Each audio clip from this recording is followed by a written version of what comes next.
Good morning, students.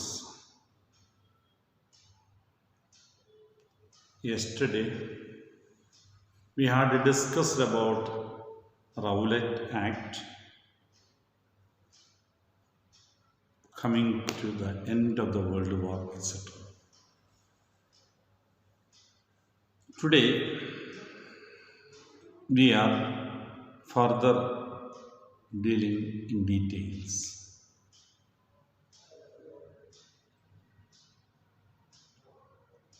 So, 1919, Rowlatt Act was passed by the British Parliament.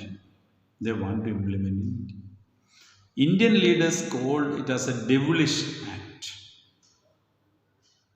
Means a police personnel is given a free hand to arrest any citizen and keep him in jail or under custody without presenting the person to a magistrate.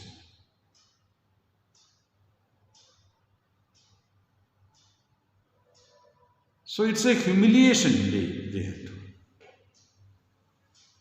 So all over India there were satyagrahas, protest movements. On 13th April 1919, people had gathered at Jallianwala Bagh, a place near to Amritsar in Punjab, to listen to the leaders about the Rowlatt Act. The commanding officer of that area, General Dyer, led an army into that peaceful demonstrators, peaceful listeners of the speeches, and shot them directly without even giving a proper warning. And people had no chance to escape from that area because it was completely surrounded by wall. The only entrance and exit was blocked by General Dyer and his military members. So that event of killing the people, and they were listening to the speeches of the leaders, is called Jallianwala Massacre or tragedy. General Dyer was questioned by the British Parliament for that action, but they left him free. A youth named Udham Singh went after General Dyer and he was killed when General Dyer was coming out of court after trial and he was left free. So that is a Jallianwala Bagh tragedy. So Gandhiji, who was reluctant to enter the national movement, has decided to enter. Tagore, who was given a knighthood or a award or a position by the British government, told I don't want it. And all the people in India, Hindus and Muslims, are united against the British. That is what has happened after Jallianwala Bagh massacre.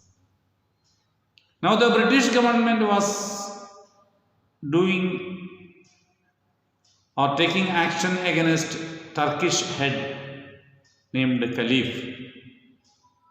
So the Muslims in India were unhappy with the British. So they wanted to organize a protest movement. And this movement was named Khilafat movement, means in support of Caliph. So Shaukat Ali was the leader of it, and this movement was supported by Gandhiji because he thought it's the best chance to bring Hindus and Muslims together. British government had to face the problems. And Congress also decided in the 1920s to have non-cooperation. Non-cooperation means not to cooperate with the British. It's a boycott like that. You know, our school office is there. Or district panchayat office is there. If no citizen is going to the district panchayat office or district government office for any kind of activities, that office has no use. So people have decided to boycott. Means that's it. So there were protest movements, hartals in different parts of India, 1920 to 22 we can say. In Chauri Chaura, some policemen were burned and they were attacking the demonstration of the people. A police station was burned and around 22 policemen were burned alive. So Gandhiji, who was arrested and put in jail, withdrew the non-cooperation movement without consulting any of the prominent leaders. Many were unhappy because movement and momentum had started for the protest against the British. But everything got suddenly standstill. Gandhiji was considered as a Mahatma and people were listening to him. So, but Gandhiji was absolutely unhappy with the method of violence. Many have taken Gandhiji as a hero in everything and took his name for all the activities in different parts of the country. Ultimately, in 1922 to 29, no much activities were taking place in India for the national movement.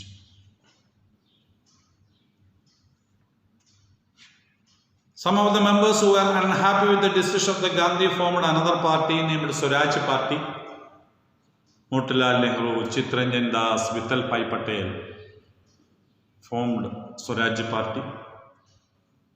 And they have decided to contest the elections to the legislative councils because British government has passed a new act, Government of India Act of 1919 or Montagu-Chelmsford reforms. As per that, the leaders participated in the elections and they got elected to legislative council and they blocked or objected the governmental activities and they criticized the government wherever they could in the assembly. The Congress party, which was not having a clear-cut aim what to do, went into the villages, began to educate the people against the British and told them the necessity to fight against the British for our own independence. Then comes the Simon Commission by the British government. British government was feeling the pressure from India. They came to know that the people are unhappy. The 1919 Act has not provided much advantage to the people. So they want the people of India should be brought into their grip. So they appointed a committee under leadership of Sir John Simon to study about the problems of India and give a solution to the problems of India. So Sir John Simon and his members came to India in the year 1927. So the Congress party took it as a chance and protested against the Simon Commission because the commission was appointed to study the problems of India and find a solution to the problems of India and how the Government of India Act of 1919 is working. But no Indian was there in the commission.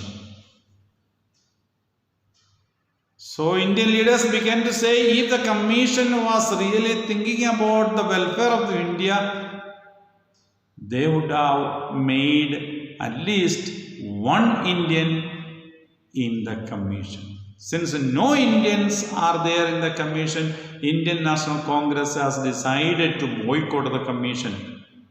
So when the commission landed in Bombay, members have raised the slogan, Simon, go back. Simon, go back. That was the slogan when the Simon Commission has. When Simon Commission had gone to different parts of India, all places there were protests against Simon Commission. Don't think that every Indian citizen was. No. There were some members who were supporting the Britishers also. Many Congress members were arrested.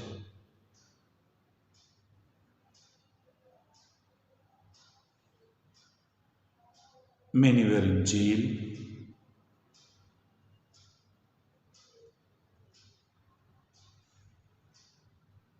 And the youngsters also had come into the Congress sessions, Congress activities, Bhagat Singh, members and so.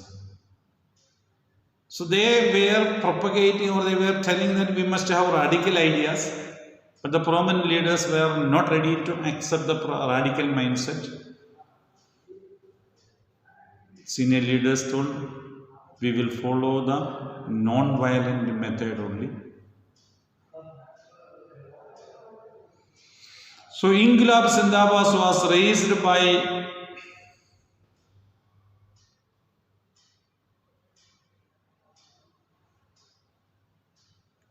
Bhagat Singh and his members Rajguru and Singh.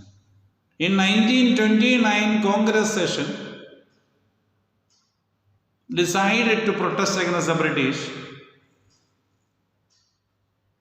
In 1928 Congress session, Motilal Nehru presented a constitution for India. In 1929 Congress session held at Lahore decided to declare India as an independent nation and celebrate first Independence Day on 26th January. And that 26th January still we celebrate, and we keep that day as now at present as a Republic Day. So from 1930 onwards, we are celebrating 26th January as an important day in our history.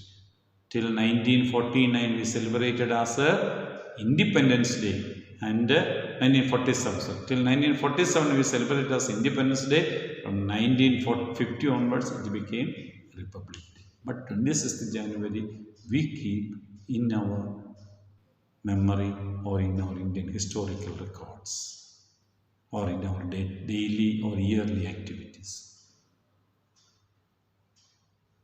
New members: Jawaharlal Nehru, Subhash Chandra Bose. Like the new members had come into the Congress party, and they have given new ideas and new thinkings into the Congress party, and they demanded that the British government should grant independence, and India will not accept anything other than complete independence. They had requested for dominion status. Dominion status means administration will be done by Indian people, but Britain can have a supervision. That ultimatum was given to British in 1928 Congress session and told within 1 year. But Britain did not listen. So naturally, the Congress has decided to ask for a complete independence. So they changed the bylaws or the rules written or laws written in the rule book of Congress party, and they wrote the aim of the Congress party is to get independence for India. And complete independence means Britain should have no control on India. So from 1930 onwards, the movement was for that. and ultimately we succeeded. So the Dandi March decision was taken. So we will celebrate, or we will think about Dandi March tomorrow. Thank you very much.